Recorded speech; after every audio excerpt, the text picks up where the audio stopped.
வெடித்து சிதறும் ஈரானிய விமான நிலையம். அதிகாலையிலே இஸ்ரேல் சரமாரி தாக்குதல்.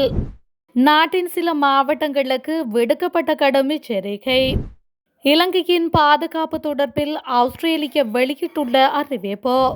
பற்றி எரியும் வளைகுடா இலங்கையின் தலையீடு அச்சுறுத்தலாக அமையுமா? இலங்கைக்கு அழுத்தம் கொடுக்க தொடங்கிய அமெரிக்கா மீட்கப்பட்ட ஈரானியர்களுக்கு கடும் சிக்கல் நிலை. ஈரானின் மிகவும் பரபரப்பான விமான நிலையமாக கருதப்படும் மெஹ்ராபாத் சர்வதேச விமான நிலையத்தில் இன்று அதிகாலை ஒரு பெரிய வெடிப்பு ஏற்பட்டதாக சர்வதேச ஊடகங்கள் செய்தி வெளியிட்டுள்ளன. மெஹ்ராபாத் விமான நிலையம் நாட்டின் முக்கிய உள்நாட்டு விமான நிலையங்களில் ஒன்றாக கருதப்படுகின்றது. இதேவேளை தாக்குதல் நடந்த விமான நிலையத்தில் பல விமானங்கள் இருந்ததாகவும் தெரிவிக்கப்படுகின்றது. தாக்குதலை தொடர்ந்து ஒரு பெரிய புகை மேகம் வெளியேறியதாகவும் கூறப்பட்டுள்ளது. விமான நிலையத்தில் பல இடங்கள் எதிரிகளால் குறிவைக்கப்பட்டிருப்பதை ஈரானிய அரசு ஊடகமும் உறுதிப்படுத்தியுள்ளது. இஸ்ரேல் முன்னதாக மார்ச் 4 விமான நிலையத்தின் மீது தாக்குதல் நடத்தியது. ஹெலிகாப்டர் உற்பத்தி பிரிவு உட்பட இஸ்ரேலுக்கு அச்சுறுத்தலாக இருந்த பல அமைப்புகளை அளித்தது. இருப்பினும் காலை இடம்பெற்ற தாக்குதலில் விமான நிலையத்தின் எந்த இடங்கள் பாதிக்கப்பட்டன என்பது இன்னும் தகவல்கள் வெளியிடப்படவில்லை என சர்வதேச ஊடகங்கள் செய்தி வெளியிட்டுள்ளன.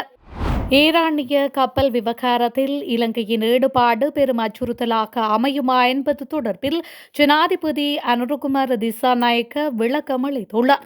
நேற்று முன்தினம் திடீரென இடம்பெற்ற ஜனாதிபதியின் உரையின் போது ஊடகவியலாளர் ஒருவர் ஈரானிய கப்பல் விவகாரத்தில் இலங்கையின் தலையீடு நாட்டின் பாதுகாப்பிற்கு அச்சுறுத்தலாக அமையாதா என கேள்வி எழுப்பியுள்ளார். குறித்த கேள்விக்கு பதிலளித்த ஜனாதிபதி, நாம் சர்வதேச உடன்படிக்கைகளுக்கு உட்பட்டே செயல்படுகின்றோம்.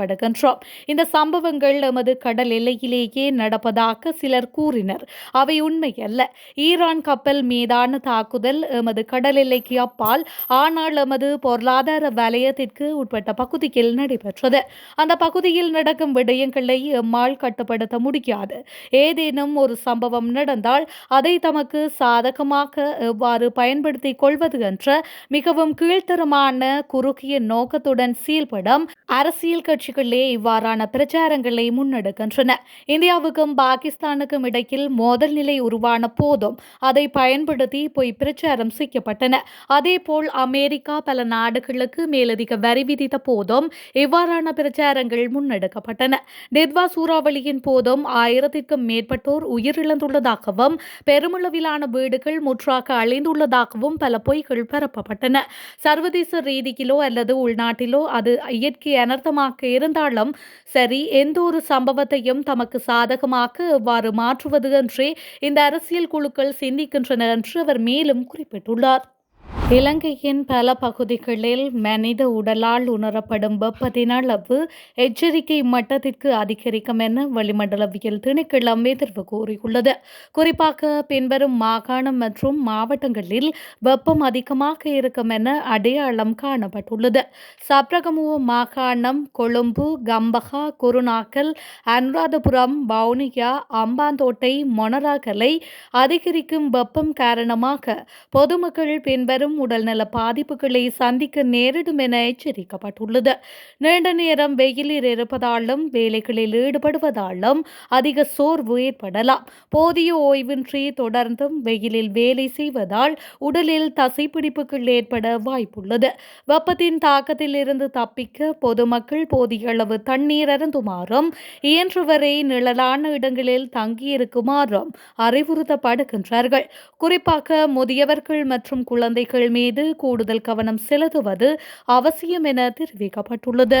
இலங்கை அரசாங்கத்திற்கு தங்கள் காவலில் உள்ள ஈரானிய கடற்படை வீரர்களை ஈரானுக்கு மீண்டும் அனுப்ப வேண்டாம் என அமெரிக்கா அழுத்தம் கொடுத்து வருவதாக தகவல்கள் வெளியாகியுள்ளன.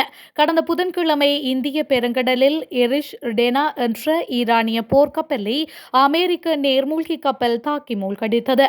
இந்த தாக்குதலில் காலி நகரத்திலிருந்து சுமார் 19 கடல் மைல் தொலைவில் நடைபெற்ற அத்துடன் சம்பவத்தில் பல டஜன் ஈரானிய கடற்படை வீரர்கள் உயிரிழந்தனர். இந்த தாக்குதலுக்கு பின்னர் எரிஸ் பூஷகர் என்ற மற்றொரு ஈரானிய கடற்படை உதவி கப்பல் இலங்கையின் பிரத்யேக பொருளாதார கடல் எல்லைக்குள் சிக்கியிருந்தது. அதில் இருந்த 208 பணியாளர்கள் இலங்கையில் இறக்கப்பட்டுள்ள நிலையில் நாட்டுக்கு வந்துள்ள இந்த கடற்படை பணியாளர்களை பாதுகாப்பாக தங்க வைப்பது மனிதாபிமான பொறுப்பு என ஜனாதிபதி அனுரகுமார திசாநாயக்க தெரிவித்துள்ளார். ஆனால் அமெரிக்க வெளிவிவகாரத்துறையின் தொழில் உறுப்பினரும் கொழும்பில் உள்ள அமெரிக்க தூதரகத்தின் பிரதி தலைவருமான ஜெயின் ஹோவல் ஈரானிய கப்பல் பணியாளர்களை உடனடியாக ஈரானுக்கு திருப்பி அனுப்ப வேண்டாம் என இலங்கை அரசாங்கத்திடம் வலியுறுத்தியதாக கூறப்படுகின்றது.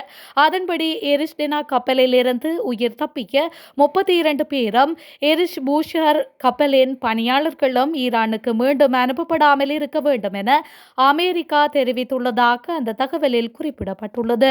நாட்டில் அவசர கால சட்டம் அமுலில் உள்ள நிலையில் அதன் மூலம் ஏதேனும் அடக்குமுறைகள் இடம்பெற்றிருந்தால் அதனை ஆதாரங்களுடன் நிரூபிக்குமாறு பிரதமர் ரணில் அமரசூரிய எதிர்க்கட்சியினருக்கு சவால் விடுத்துள்ளார். நாடாளுமன்றம் நேற்று முற்பகல் சபாநாயகர் ஜகத் விக்ரமரத்ன தலைமையில் கூடிய வேளையில் எதிர்க்கட்சியினரின் குற்றச்சாட்டுகளுக்கு பதிலளித்து பேசிய போதே அவர் இவ்வாறு தெரிவித்துள்ளார். பிரதமர் மேலும் தெரிவிக்கையில், அடக்குமுறை என்று வெறும் வார்த்தைகளை மட்டும் கூறிக்கொண்டிருக்காமல் உண்மையில் எங்கே அடக்குமுறை நடந்தது என்பதை எங்களிடம் முன்வையுங்கள். கடந்த 3 மாத காலப்பகுதிக்குள் இந்த சட்டத்தின் கீழ் யாராவது கைது செய்யப்பட்டார்களா அல்லது யாராவது அடக்குமுறைக்கு உள்ளாக்கப்பட்டார்களா? அத்தகைய சம்பவங்கள் இருந்தால் அவற்றை விவரியுங்கள். மக்கள் விடுதலை முன்னணி மற்றும் தேசிய மக்கள் சக்தியாகிய நாம் எதிர்க்கட்சியில் இருந்தபோது அவசர கால சட்டத்தை எதிர்த்தோம். ஆனால் அந்த சந்தர்ப்பங்களில் அச்சட்டத்தின் மூலம் அடக்குமுறைகள் திட்டவட்டமாக அரங்கேற்றப்பட்டன. அதற்கான சாட்சிகளும் உதாரணங்களும் எங்களிடம் இருக்கின்றன.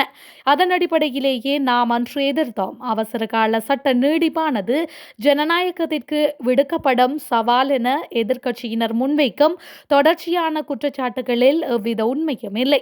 அரசு சட்டத்தின் ஆட்சியை உறுதிப்படுத்தவே நடவடிக்கை எடுத்து வருகின்றது.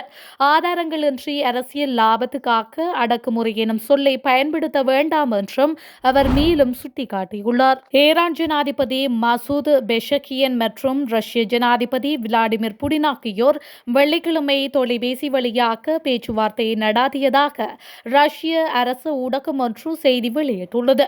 இந்த உரையாடலில் இரு நாடுகளும் எதிர்காலத்திலும் பல்வேறு வழிகளின் மூலமும் தொடர்புகளை தொடர்ந்தும் வைத்திருக்க ஒப்புக்கொண்டதாக கிரெம்லின் கூறியுள்ளது. இதன்படி அமெரிக்கா மற்றும் இஸ்ரேல் இணைந்து ஈரானை தாக்கிய பிறகு ஜனாதிபதி மட்டத்தில் இடம்பெற்ற முதல் தொடர்பு இதுவாகும் என்றும் தகவல்கள் தெரிவிக்கின்றன. இந்த நிலையில் குறித்த உரையாடலில் ஈரானின் உச்ச தலைவரின் உயிரிழப்பிற்கு புடின் தனது இரங்கலை தெரிவித்ததாக ஈரானிய அரசு ஊடகம் செய்தி வெளியிட்டுள்ளது. மேலும் மத்திய கிழக்கில் உடனடியாக போர் நிறுத்தம் நடைமுறைப்படுத்தி அரசியல் மற்றும் தூதரக பேச்சுவார்த்தை வழியில் பிரச்சினைகளை தீர்க்க வேண்டும் எனவும் அவர் வலியுறுத்தியதாக கூறப்பட்டுள்ளது. அத்துடன் வளைகுடா ஒத்துழைப்பு கவுன்சில் நாடுகளின் தலைவர்களுடன் தாம் தொடர்ந்தும் தொடர்பில் இருப்பதாகவும் புடின் பெஷெஷ்கியானிடம் தெரிவித்ததாகவும் மேற்படி செய்தியில் தெரிவிக்கப்பட்டுள்ளது. அதிக ஆபத்துள்ள பயண இடமாக இலங்கை வகைப்படுத்தப்பட்டுள்ளதாக வெளியான செய்திகளை கொழும்பில் உள்ள ஆஸ்திரேலிய உயர் ஸ்தானிகர் ஆலயம் மறுத்துள்ளது. ஆஸ்திரேலியர்களுக்கான அதிக ஆபத்துள்ள பயண இடமாக இலங்கை அறிவிக்கப்பட்டுள்ளதாக சமூக வலைதளங்களில் செய்தி பரவி வரும் நிலையில் இந்த அறிவிப்பு வெளியாகியுள்ளது. போலியான செய்திகள் இணையத்தில் பரவி வந்தாலும் இலங்கைக்கான ஆஸ்திரேலியாவின் அதிகாரப்பூர்வ பயண ஆலோசனை நிலை மாறவில்லை என உயர் ஸ்தானிகர் ஆலயம் ஒரு அறிக்கையில் தெரிவித்துள்ளது. துல்லியமான மற்றும் புதுப்பித்த பயண ஆலோசனைக்காக ஆஸ்திரேலியர்கள் அதிகாரப்பூர்வ ஸ்மார்ட் டிராவலர் வலைதளத்தை நம்பியிருக்க வேண்டும் என்றும் உயர் ஸ்தானிகர் ஆலயம் வலியுறுத்துகின்றது.